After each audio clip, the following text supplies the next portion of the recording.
একমাত্র উপায় ইসলাম, একমাত্র উপায় ইসলাম। কাফিররা কাফিররা তারা ইসলাম ছাড়াও বৈষয়িকভাবে উন্নতি করতে পারে, খেয়াল, বৈষয়িকভাবে। যদিও তাদের রাষ্ট্রের ভিতরে যে সকল ন্যায়পরায়ণ নীতিমালাগুলো কথা বলেন, তার অনেক ক্ষেত্রেই সেই বিধানগুলোও মূলত শরিয়া বা ইসলামী আইন থেকেই নেওয়া হয়েছে। কাফিরদের ক্ষেত্রে তারা তো আল্লাহকে স্বীকারই করেনি, আল্লাহকে মেনেই নেয়নি। তাদের ব্যাকরণ ভিন্ন। সে ব্যাকরণটা কি? আমরা মুসলিমরা যখন নেক কাজ করি, ভালো কাজ করি, তখন আল্লাহ তাআলা তার কিছু বিনিময় আমাদেরকে দুনিয়াতেও দেন, আর মূল বিনিময় আল্লাহ তাআলা আমাদের জন্য কোথায় রাখেন? আখিরাতে রাখেন।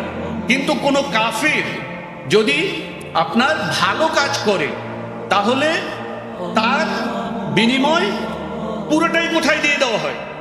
দুনিয়াতে দিয়ে দেওয়া হয়। তো যে কারণে কাফিরদের বৈষয়িক সমৃদ্ধি অনেক সময় একটু কি দেখা যায়? বেশি দেখা যায়।